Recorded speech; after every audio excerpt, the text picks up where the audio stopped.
Well, thanks a million for doing this, first of all. Um, Not a problem. I really appreciate you taking the time out. I assume this is like one of, if not the busiest times of year, especially with all the changes and stuff. Um, I saw you got a delivery of Good Dude's coffee the other day. Have you opened that yet? No, I haven't. But one of the packages, it was left out overnight. The delivery person put it by my gate, and I think a squirrel got into it and tore it open, and didn't really like. There was a pile of coffee on the ground, and the box was open, and one of the bags was ripped open. So I don't think the squirrel liked it once it got inside. You probably spot him pretty easy if you look around. He'd be the one like bouncing from branch to branch. Yeah, we have a bunch of squirrels around. Yeah, Uh, Here I shoot them, but at my house, I don't live at the ranch. I live about 15 minutes away. yeah, Uh, I don't shoot those. yeah. Is coffee a big part of your day? That's a great question. Recently, well, not recently, last 4 or 5 years, it has been. So I was in the Navy for 12 years, and the culture of the Navy is a huge coffee drinking Mm, culture. And I never touched a cup of coffee. So growing up, I didn't drink coffee. When I went into the Navy, everyone drank coffee. I didn't drink coffee. For most of my time working for CrossFit or being involved in CrossFit, I didn't drink coffee. And then I think when I was around 37 or 38, I think it's 37. I read a book by Howard Schultz, the CEO of Starbucks. yeah, Uh, he talked about all the flavors and the different varieties, and I was like, all right, well, this is interesting. Just reading the book made me wonder or made me interested in trying coffee.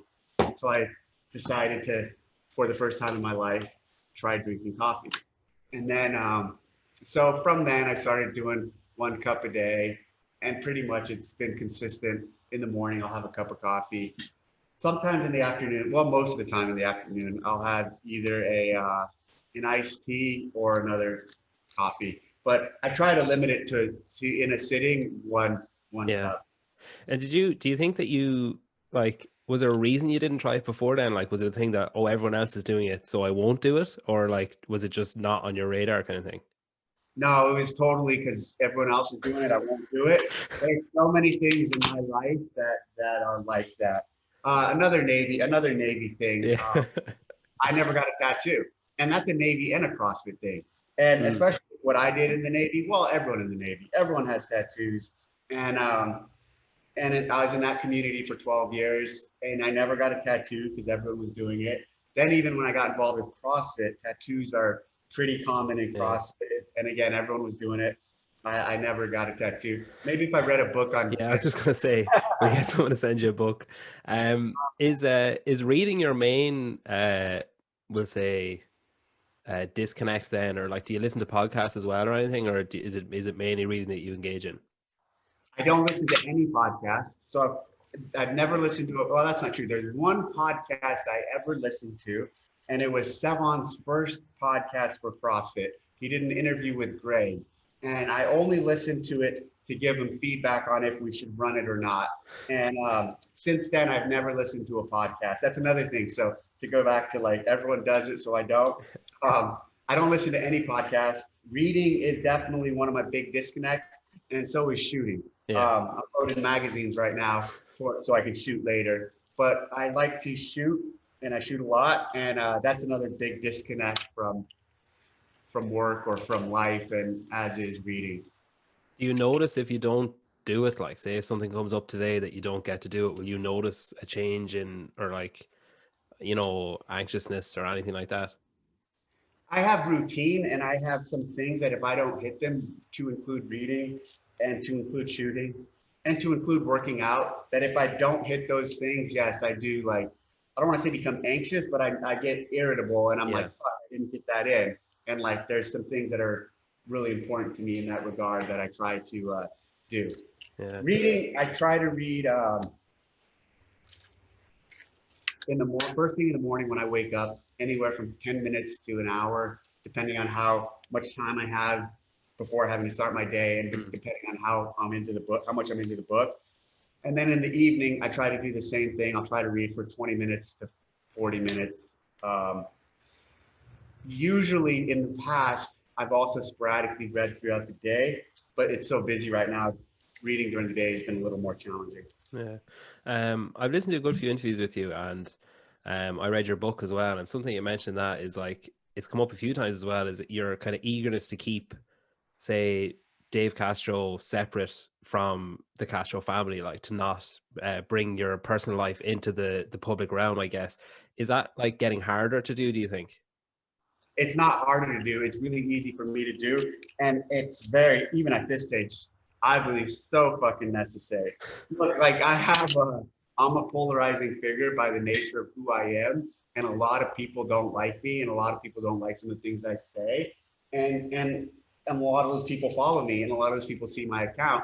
So what I'm going to show the world or what I'm going to allow the world to see of me is very reserved and very controlled by me. Because and even early in the early days of CrossFit, it was going in that direction where I saw some people really didn't like my tone or who I was or what I represented, and would take small attacks at me. Or some of the satire sites at the time would come after me, and I was like, yeah, you know, it's one thing to see people coming after me. I can deal with that, but I don't want to see people, and I don't want to expose my family to that. Mm. And so you know, there's some athletes, and the athletes are very different because they're, for the most part, mostly loved.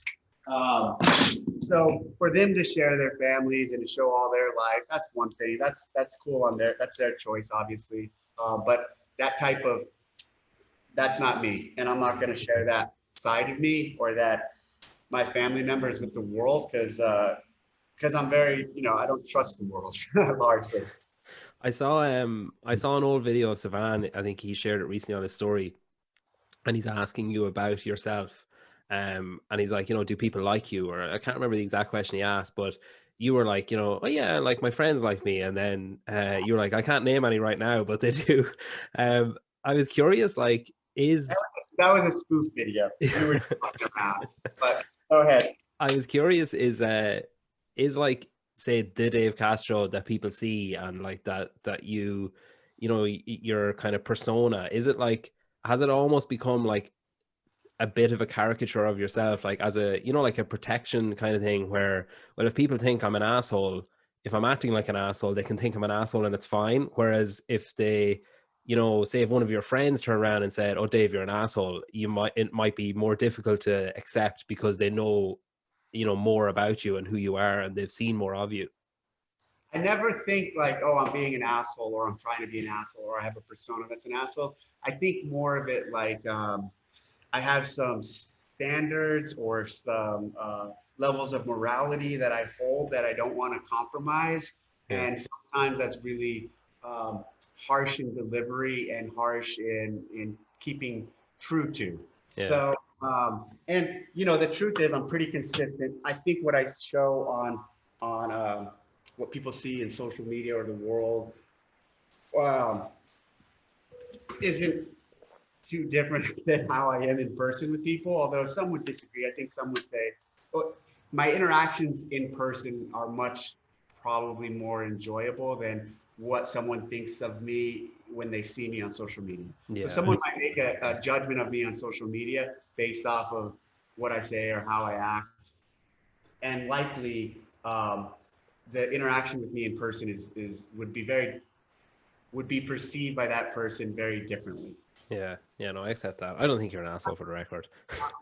In social media, I'm not speaking to an individual Yeah. most of the time. I'm speaking to just to to a group. But when I interact on an individual basis, I'm still the same person, but I'm giving the individual the time Yeah. that interaction requires. Yeah. Um, Social media is huge, like especially in CrossFit, I think, where, you know, there's earning opportunities with sponsors and that kind of thing for the athletes. And I think, you know, it's maybe adding some focus to it as well, that there's that potential there for people. And I remember one thing you said in your book was, you mentioned around regionals, you were going to use a runner in regionals, and then you got kind of pissed off when you saw that an athlete had gained access to one of the runners, and the kind of deal was no one will get to use one, end of discussion. And then you saw that post and were like, oh, for fuck's sake. Now it's not a reflection on the athlete, like, you know, it's just like, you know, it wasn't her fault, I suppose. But like, has social media changed your job? Like, from, obviously your job has evolved as time has gone on, and there's been different demands and different, you know, things that you have to look at and things you have to do and stuff. But has social media itself played a role in how your job has changed? So with my social media, for the most part, I use it or view it as a way to highlight affiliates, highlight our training, and highlight the games. And then highlighting myself is kind of in my mind, a secondary um, purpose for it. I really want to use it to support the things that CrossFit offers at this stage. You know, I Yeah. work for CrossFit and it's my life, and I created the CrossFit Games. So helping and training fundamentally. So helping grow and support those and the affiliates is really important to me. Um, it's a tool, and it's an important tool, one that can be leveraged well to promote those things. And I view it that way. And within each of those things, so take the games, for example, yes, there's additional things to dive into. We can use mine or any that has a big account following to promote, like an event or a runner or a piece of equipment. Yeah. So yeah, it's a good tool for that Yeah. reason. Another thing that you use social media for is like clues for the open workout. So if we like, on a scale of 1 to 10, where 10 is I know exactly why I picked that picture and it would make total sense if I explained it to you, and 1 is it's literally pointless, I don't even understand it myself, where are we with the clue picks? To me, 8 or 9. Like seriously, sometimes I'll see something so random and be like, "That's it. That fucking for me. That reminds me of the workout." And not even for like a direct, you can figure out like, "Oh well, a square because they're gonna have a box jump." My clues are Yeah. never that obvious. Yeah. Like, but to me, the things I see, they do for very strange reasons at times. They do connect to the actual workout. But for me, and oftentimes that's the issue with them. Not the issue, but that's the crux of why they're so confusing, is because they make sense to me, and that necessarily doesn't mean they'll make sense to anyone else. Yeah. Do you read the comments on them? I assume you No, read Chandler Smith's. no. So I don't. When comments on my page hit, you know, usually over 100, sometimes even over 20, I just stop reading. Yeah. And so I don't look at the comment, especially in the clues, just because there's so fucking many comments. Um, Yeah, one of my, like, you mentioned how like people, you know, might try and make sense with themselves. Like, I vividly remember, oh, I can't remember what year it was, but there was a picture of a statue, and I remember like counting the toes and, like, you know, the lines on the wing or whatever. But I actually got one. Okay, it's loosely saying I got it right. Like, it didn't fucking make any sense to me, but it was like there was a picture of a burnt out car, I think, or an yeah. engine or something. I think it was a 2159 of deadlifts and handstand push-ups.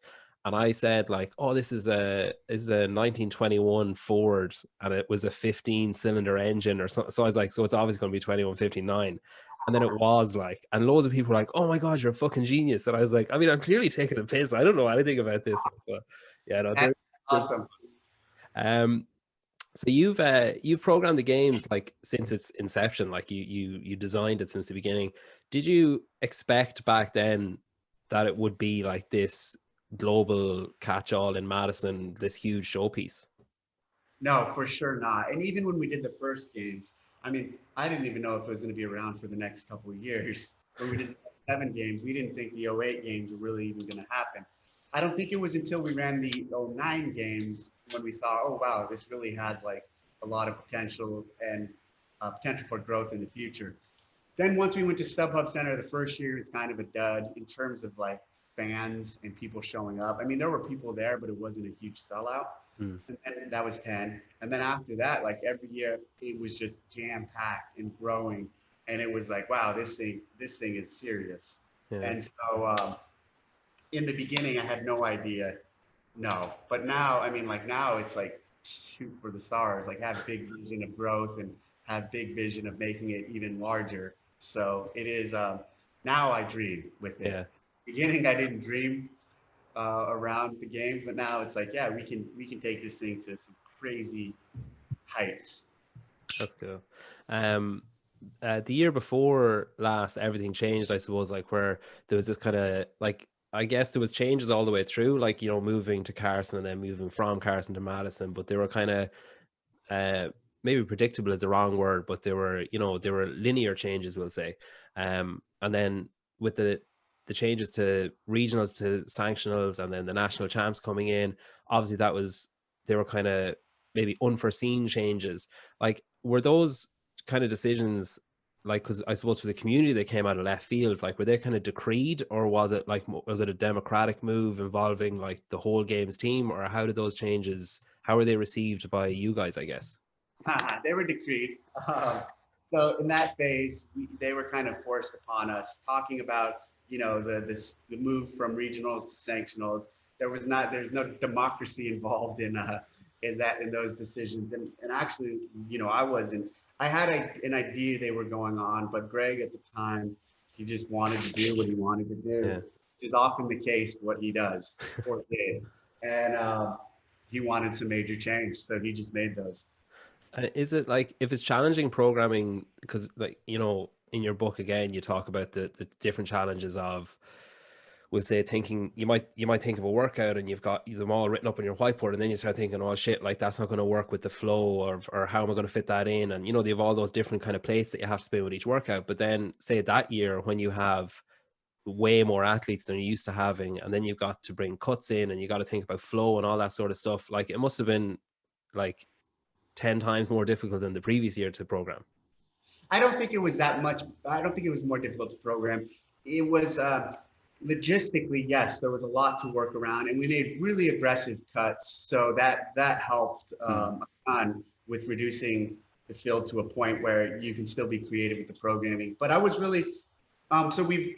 I don't want to say we've always done cuts, but even in 2009, we had cuts, Yeah. and so we've experimented with cuts off and on over the years. And that year, so 19, I guess. Was it 19 or 18? 19, yeah. 19, yeah. We had to make really big cuts. And it was good. It was fun, actually. It was a nice challenge and a nice break from the routine. Because if you follow the sport closely, you'll see that like we're constantly trying new things and making tweaks. And so, though I didn't like that format, I don't think that the CrossFit Games should have a participatory nature to them. I think Yeah. that the CrossFit Games, let me just say this, are like the SEAL teams. The best of the best should be there. Yeah. The CrossFit Games aren't like Little League Baseball, where everybody in the world gets to come, Yeah. or everybody in the world gets to be represented. That's not what the games are. And so when we did that, I did not like it.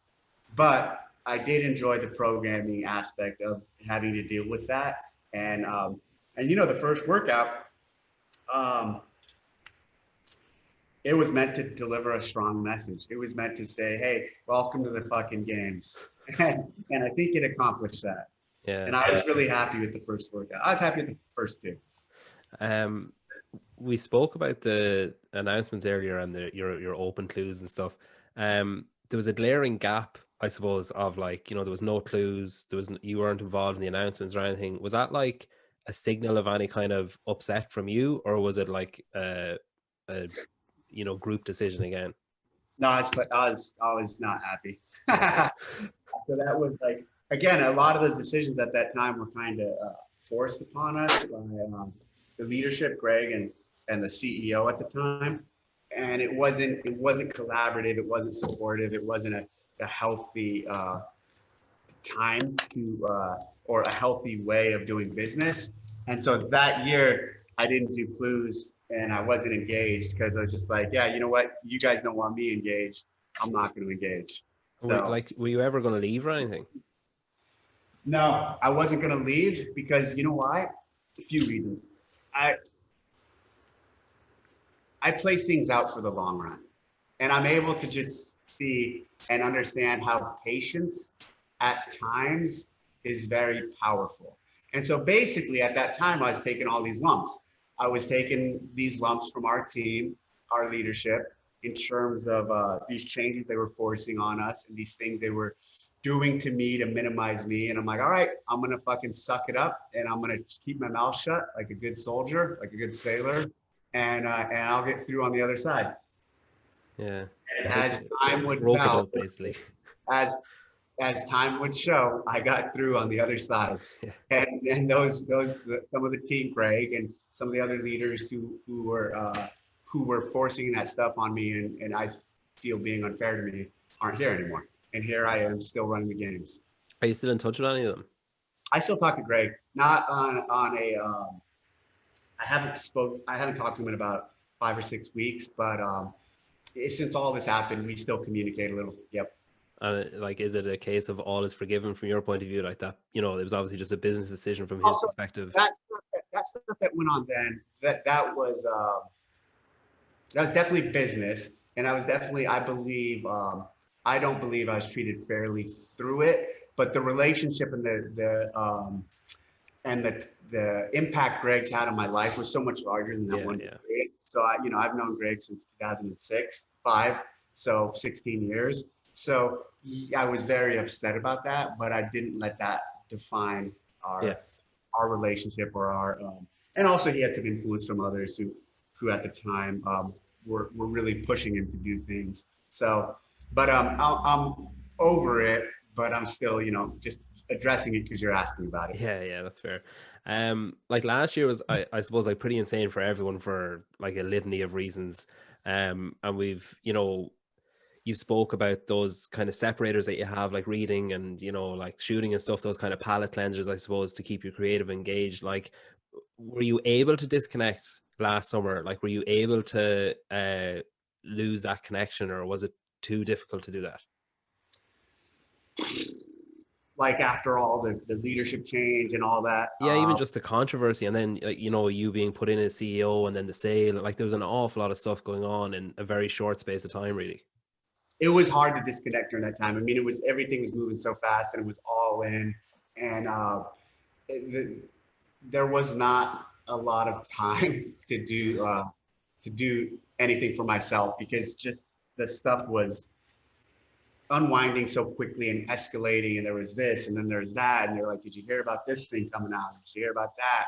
And there was just so many little bombs that were dropping that we had to deal with or address that it was really hectic.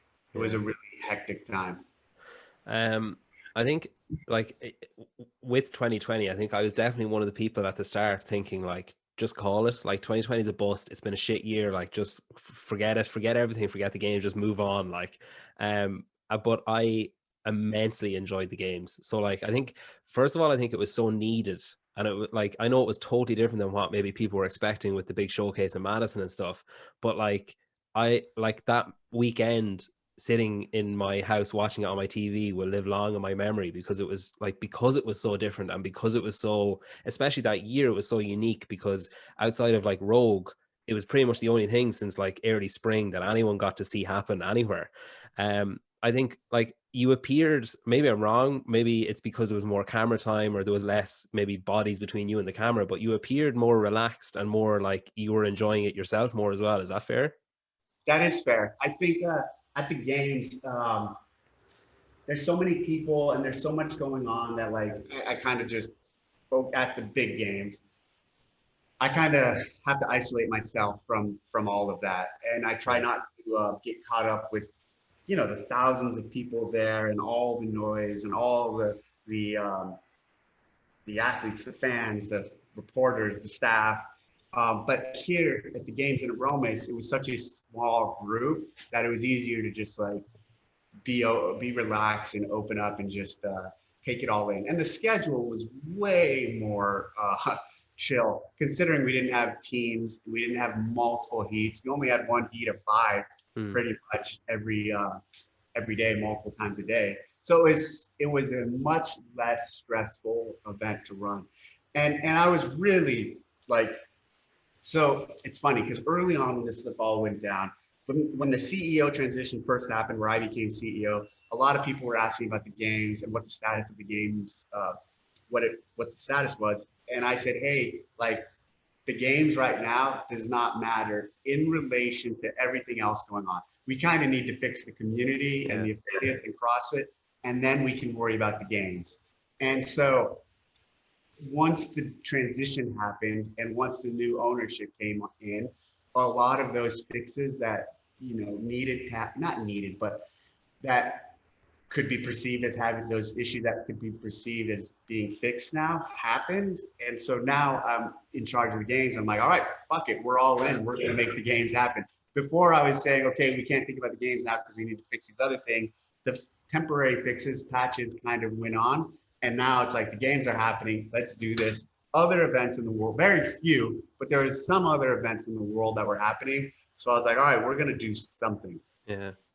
And, One thing that I particularly loved about the weekend was Christine taking over your posts and writing the captions and stuff. Like, I really loved them, man. I think it was really engaging, and it was nice to see a different side, and I guess the more kind of storytelling side of things it was like behind the scenes, like short little documentary pieces every day, which were great. Like, is that something that you think you might continue even when it returns to the larger scale? oh yeah, for sure. I'll probably do that again with Christine. And How did you end up picking her? how did we? Oh, she sent me a book. She sent me a copy of Hamilton and the play, Yeah. because she knew I liked to read and she knew I liked theater and the arts. And in it, she had all these notes and she had all this text she wrote comparing it to like the games. And so I knew she was good at writing, and I reached out to her and said, "Hey, you interested in taking over my Instagram for me at the games?" It actually wasn't the first time I've done that. A couple years ago, 2 or 3 years ago, I also did that in I think the Home Depot Center. I did it 1 year, and I used a writer from Reebok, and she ran it. But I really do, because so here's the deal: like at the games, when the games happen, I'm pretty much not able to post at all, just because I'm so into it, and like the phone is the last thing I'm worried about in terms of social media. So it's, again, and when you look at it from this perspective of I'm using my social media channel to promote the sport, to promote training, to promote education as like a primary focus, using it during the games and having it promote the games to me is really important, instead of it sitting idly and not doing anything because I'm so busy. Yeah. So that's I really enjoyed using her, and I'll probably do it again this year. Yeah, it's great. If you're looking for anyone to do like really shitty puns or anything, you can let me know. I see you must have posted something. I just looked at my photo, got like 60 messages on Instagram, so I assume you posted something on your story. When the games are over, do you guys spend, like, you and Boz and the team, like, do you spend much time like reflecting back on what went well? Like, do you take a break, or do you kind of immediately reflect on it and then then take your break afterwards, and like to think of what went well flow wise, what went well for spectators, the athletes, that kind of thing? The teams, some of the individual teams and the larger team will do some debriefs. I kind of focus just on my aspect of it, the bigger picture, the programming and the flow. There's a lot of little things that I keep in mind. As soon as the games are over, I'll scratch down a bunch of notes. Mainly the notes are ideas for programming for the next year. And so I'll do a little data dump, because there's things I'll see at the games that will inspire me for future ideas. Yeah. I'll do a data dump of ideas, and then I step away, and then I just let them go for a number of months. And in the case of the season or the natural flow of the season, shortly thereafter, a month or two, I'll start thinking about the Open. Yeah. Have you got more control or more freedom of expression now after the sale? Yeah, in terms of sport, yes, I'm supported, and yeah, there was a lot of control I had over this sport and the games from 07 to basically 18, and then that period we talked about earlier happened, where I still had control over the games, but a lot of other things were kind of pulled back. Now there's a lot of support, and support for growing it, support for the kind of the vision that I see fit, but also it's still collaborative. Like I'm not, and a lot of the things I do, like I like to discuss with other senior leaders amongst the team, and a lot of the direction we go. It's not like I'm just saying this is what we're doing. No, there's discussions that go on, and Eric and the current leadership is way more engaged and caring about like wanting to discuss where we want to go and the things we want to do. Whereas Greg, he never really gave a shit about like talking about the games, the actual events, or the actual programming. Is that, do you think, because Eric knows that it's an opportunity to engage the community and to get people through the door as well? Yeah, for sure. And Because Greg it is didn't see it that way, maybe. not as well, not as strongly as people like myself or Eric do. Yeah, I see, and so does Eric, we see the games as an engine and a vehicle to drive people into affiliates and to drive people into CrossFit and to trying the program. Uh, Greg didn't want to believe that, or couldn't see that, or couldn't reconcile that. Like he didn't want to believe that for some reason. Yeah.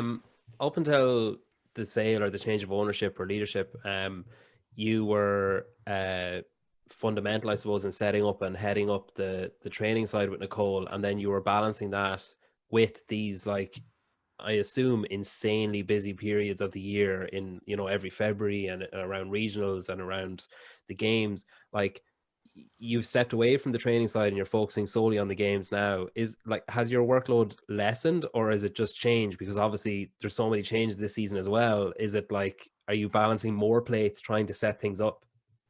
It hasn't lessened, especially because like there's this big focus on growing the sport, and there's, you know, a new leadership team where we're having constant calls and discussions, and there's there's a lot of checkpoints and accountability and different types of engagement with other departments that really wasn't as common in the old way. So now there's a lot more just a lot more cross collaboration and discussion, and with wanting to grow the sport, because in the past there was no, like, it's like you have the games and that's all. We don't want anything else other than the games. And now it's like, well, let's look at how we can grow the entire sport and how we can make it more engaging and more opportunities for everyone.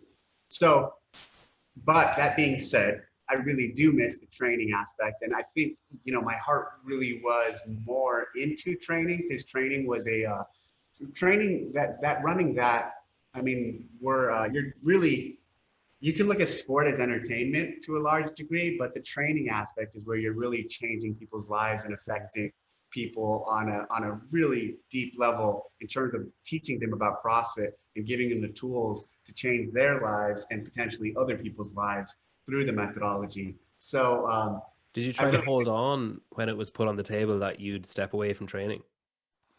I didn't, but I should have, and only because I just realized how much I miss it. And Nicole's doing a great job with this. So the way, when Eric first came on, he said, "Hey, I'm going to put you in charge of the sport, and Nicole in charge of the education, which they're calling training now." And I said okay, and it's working. It's working out well, but I do miss it. Yeah. You've obviously, I mean, I assume you've got quarterfinals tied off now.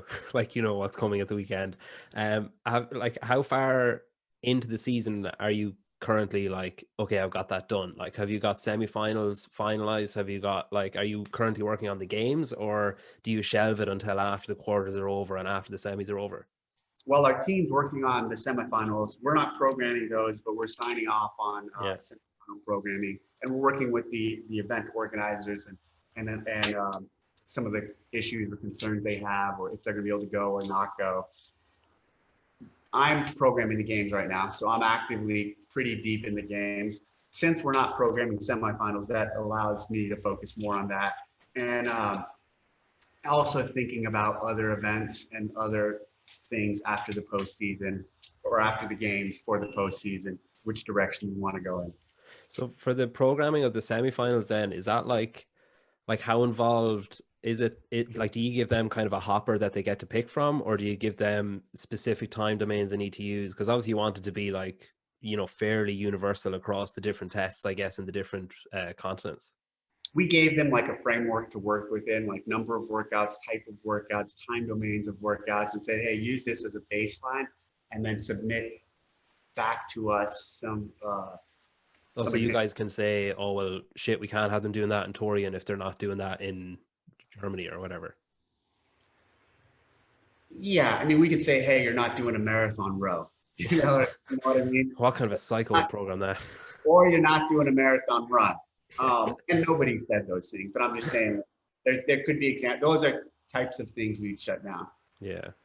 Um, I heard you on Bill and Chase on Get with the Programming. You mentioned how some workouts, they might not make it 1 year, and then they might fit in another year. Have you anything? Is there anything set for Madison yet? Like, is there anything, say, that you wanted to do last year if you were in Madison and then couldn't replicate on the ranch or in California that you automatically were like, right, that's 2021? Yes. Okay. Yes, um, absolutely. and are you having to, obviously, like, I don't want to be too morbid or anything, but are you having to have another like plan B, plan C, plan D just in case? Not at this stage, but if it gets to that point, we'll flex. So at this point, and Madison's been pretty open, like in terms of they're conveying to us that I think they just recently in the city lifted the mask mandate, but they're saying by August the games will be a full go with full participation, full spectators, and so we're very optimistic about. I mean, we're pulling this off, and they're going to pull it off, and that state and that city is going to be open enough for us to make it happen. But Yeah. you're right, something could happen. I'll tell you this, I'm not programming or I'm not planning a secondary plan for if something does happen. If something does happen, we'll be ready.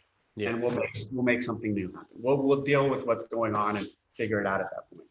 Yeah. If I can put in a request, another chaos style workout, that was my all time. I love that one. Yeah. Next year as well, Ricky Gerard is free to return to competing, and I noticed that, like, you've been engaging, I suppose, like publicly with sharing some of his workouts, or like commenting on the fact. I guess I'm curious as to what your reasoning behind doing that is. I think I know why, but I'd like to hear why you have engaged so openly with it. Well, so he tags me in posts or videos he does in his story. And so I see him. Yeah, And so then I'm like, oh, that's a really good effort. I'm going to repost it. And you know what? There's an aspect of forgiveness yeah, that's important in society and moving on and letting someone serve their penalty and then letting them come back. And that's exactly what's going on here. So Ricky was caught cheating and then he was banned for 4 years. And I respect that. And I'm going to respect him when he comes back after 4 years and give him another chance. And you know yeah, what? We just tested him a few weeks ago and he was clean. yeah, And he'll continue to get tested, especially if he comes back to compete. And that's fucking perfectly fine and okay. Like I don't have to turn my back on this guy and say I'm never going to support him or post him again because he got busted. We all make mistakes and we all have to grow from them and move forward and ask of, I think it's okay for people to forgive individuals for making a mistake and moving on. And that's all I'm showing is just like, hey, it's okay. We don't have to hate him forever because of what he did. yeah. I think as well, it normalizes the return early rather than, if nobody ever talked about it and then he came back, it's all anyone would talk about. Whereas if it's kind of bled in bit by bit, it becomes a bit more diluted, I guess. Well, absolutely. By me sharing his story, a lot of my story, I mean, it fires people up. People get so angry, and especially in the beginning, not as much now because it's just Dave sharing a story about Ricky. It's in the beginning, people were really fired up. Like, why are you promoting this cheater? Why are you showing? And you know what? He's an athlete in our sport, and he's a fucking great athlete in our sport. And he's had a crazy story that he's going through, and he's trying to come back and compete. And I respect that. And you know what? Like he could have easily just said, fuck you guys, I'm out of here. I'm never doing this again. You'll never see me again. And he didn't do that. And I can't imagine being him and the lumps he takes. I mean, Yeah. he gets hammered on my page. I get hammered on my page for promoting him. I can't imagine how he gets hammered on his page. And the thing is, like, I'm not going to cancel Ricky. You know what I mean? Like, I'm going to let my platform's a perfect place to support someone with a comeback story. I don't need to suppress his efforts. if he wants to come back. And I hope he comes back, and I hope he does fucking great. And I hope he Yeah. does it. I hope he's clean. And if he's not, clean, we'll catch him and we'll bust him. You mentioned people getting fired up, and another thing that people get fired up about is, you know, like comparisons, like say Fraser and Froning and that kind of thing, and like it's I guess it's useful for CrossFit, especially for the games and stuff like that kind of I guess like tattooing the person on your heart kind of thing, like where you're either this or you're that, is useful because it's, you know, it's easy publicity and it's an easy thing to get people fired up about. All you have to do is like throw in a grenade and walk away, and everyone's going to talk about it for weeks on end. Like it's happened in the past where you've made a passing comment about Fraser or Froning, and it's like, you know, like that thousands of comments of like, you know, he's the best, and it goes on and on. Like, is that something that you think you've manipulated in the past to CrossFit's benefit, maybe? Oh, for sure. To gain interest in discussion, absolutely. And you know what? It's ridiculous to me that people get so upset with these comparisons. This is fucking sport. This is what you do in sport. This is what you do when you're building storyline or you want people to get excited about something or even contentious about something. There will always be comparisons of Jordan and LeBron. Whoever, name them. And you know what? If no one in our sport was comparing Froning and Frazier, I'd say we don't have an intriguing sport. But because you can make this comparison, and I fucking hate when people say, stop comparing them. They shouldn't, or when they say, don't compare us. It's like, shut the fuck up. You know what I mean? This is sport. You're fucking out there. You're in the world. You're competing. You're winning a lot of money in this sport. Guess what? You're going to get compared in this fucking sport. So like that shit is baffling to me that people get upset about the comparisons or like, why, you know, just let them each be their own athlete. They don't need to be, shut the fuck up. There's my soundbite. Yeah, am I allowed to cuss on your podcast? Oh yeah, I don't care. Yeah. Do you watch the documentaries? Yeah, so those I do watch. I'll watch those. We were going back and forth on the current documentary with the Buttery Bros. So yeah, I watch documentaries. Do you enjoy, like, do you skip over your own parts? Do you enjoy seeing yourself, or because I know I hate like listening to myself or seeing myself? Are you like that, or are you just like part of the story when you're watching it? In the beginning, like, you know, years ago, I was like that. Now it doesn't matter to me. Now I can see myself and critique or think of different ways I should have said, or tell people pull that out. I don't want that said in. I don't want that to be in the documentary. Because you got to remember, like, so since 07, since 06, I've been working for CrossFit. So I've been doing this and been in, I don't want to say the limelight, but in the limelight of CrossFit for a very long time. So for me at this stage, seeing myself and processing that is not an issue. But and in a lot of that, there are times where I have to say, hey, like I just hinted to, like, I don't really want that being said. And I might have said that in the interview, but I don't think I want that in the documentary. Yeah, that's fair. I just have a couple more questions. One of them just came to me there when you were saying that about taking stuff out. I listened to, fuck, what was it? Jason Layden on Conqueror Athlete. You were on there a few weeks ago. Yeah. And you were talking about how you saw a movie and that inspired you to join the Navy. That kind of planted that seed in your head. And then later on, you were talking about how your life, or that 12-year period of your life, is something that you don't really talk about or you don't really share because you don't feel it's your place to do it. And because, you know, you're kind of like, other people can do that, that's fine, but I'm not going to do it. I don't want to exploit it or whatever.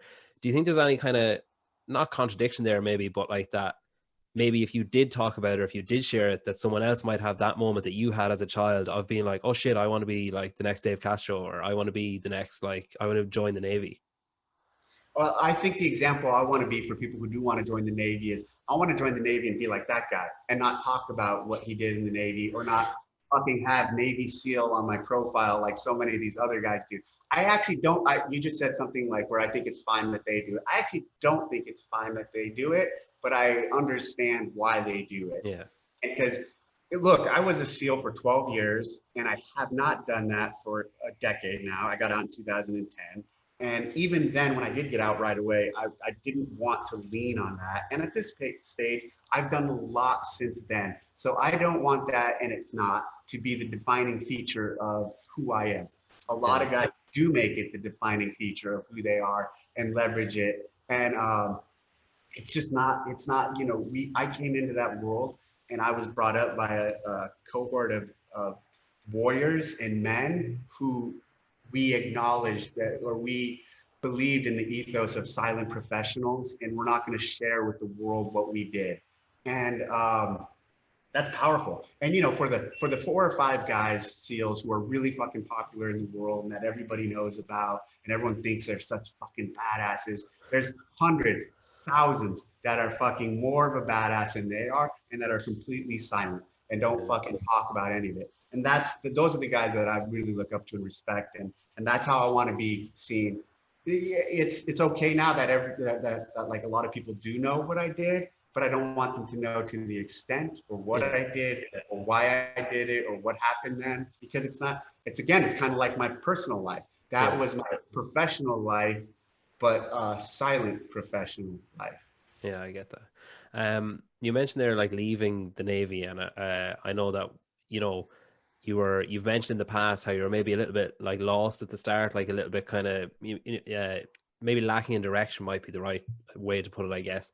One of the things that came out of the turmoil last year was the possibility of Rich Froning maybe taking over the programming. I was kind of curious, like, have you got an exit plan? Like, do you have a window of working within the sport in your head, or do you have like a way out kind of thing? I don't think I was lost when I got out of the Navy. You might have heard that wrong. I think because here's the reason I say that. Like, I was very fortunate, and I say this in regards to these guys. When I got out of the Navy, like I had a seamless transition into CrossFit. Yeah. So actually, there was from '07 to 2010, '06 2010, I was doing both. I was in the Navy and working for CrossFit. So some of the guys, here's the thing, I'll say this. Some of the guys I'm really critical of for like leveraging their CrossFit, or I'm sorry, their SEAL period, and have made something of it. Like they did that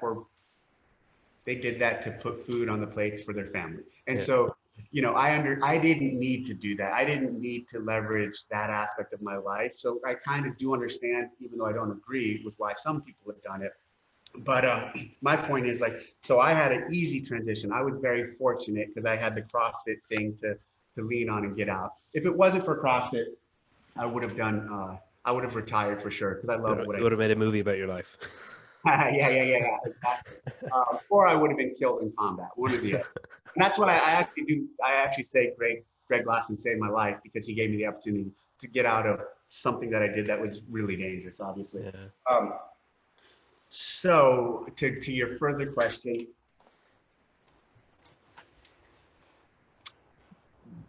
to Froning and to programming. So at the time that when I became CEO, I was like, okay, as CEO, there's no fucking way I'm going to program the games. Like it's irresponsible and I don't want to. So that was kind of the short term, like, and it wasn't like anything I'd even discussed with Froning. It was just putting out there like, hey, this is something I'd consider now. It became quickly apparent that you hadn't discussed it with him actually.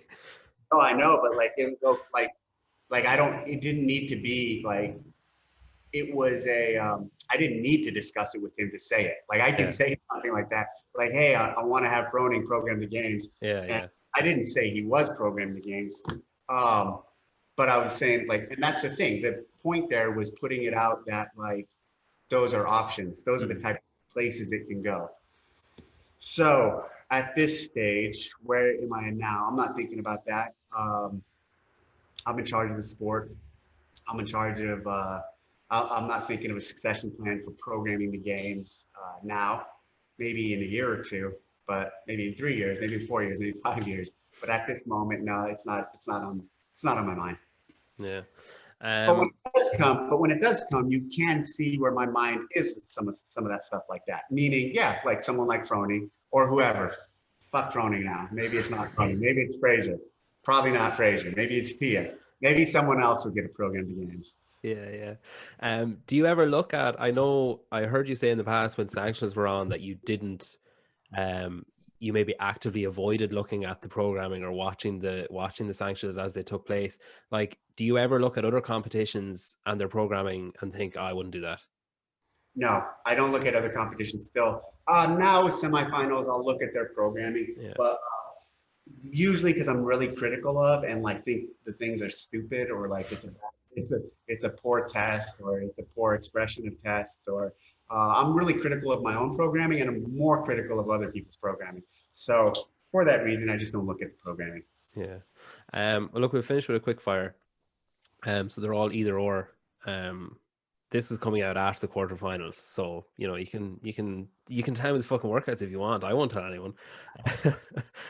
Snatch or clean? Yeah, what's the question? Like, so just which I prefer? Either or, yeah. Snatch, but I can't. I suck at it because Yeah. it's Join the club. So I'd pick the snatch because it's such a powerful and athletic and skill. When you nail it, it feels amazing as well. Yeah. Ski or row? Row. I think the ski are silly. Here's why. It's not even a ski like, so cross country skiing is you have poles extending from your hand and you're extending this way. It's a pole and skiing's an extension. So it's not even I don't think it's a good comparison for the two. Will we ever see a different machine in the open, do you think? In the open, oof, that's a tough one. The open, I'm not going to say yes or no, but that's just a tough one. Yeah. Bike or run? Oh, run for sure. Yeah. Run for sure. I'm really into running. I like running. Yeah. Training or programming? I actually hate programming. I like programming the games. I like programming events, but I think people overdo programming and they make it way too much into this magic. It's just constantly very functional movements executed at high intensity. And training. The training is way more important than the programming. That you're doing something, that you're doing functional movements, that's way more fucking important than the programming. The magic's not in the programming. The magic's actually in the movements. Yeah. Never shoot again or never train again? Well, look, here's the deal. That's a great question. I would never shoot again, only because training will keep, like, it's going to keep you healthy and give you longevity for life. Yeah, unless you get stuck in a gunfight, I suppose. Yeah. Whiskey or coffee? That's a good one. If I had to choose one or give up one, choose one. Choose one. Whiskey. Favorite year of the games that you've programmed? Well, 18 is probably right up there. 18 was like that. There's so much fucking epicness about 18 to include chaos, Yeah. to include the obstacle course variant we did. I mean, there was just like the crit. There was a lot of cool shit in 18. Yeah. 18 was like this culmination here, and then it was destroyed. Yeah, you're a good man for the sound bites. I'll give you that. Well, listen, Dave, thanks a million for coming on. I'm really looking forward to seeing if you could pull that off in a year of COVID with 10 people at the ranch. I'm excited to see what we can see in Madison this year, and with everything else that's coming. Hopefully you don't need to think about an exit plan for another few years yet. Thank you. Cheers, man.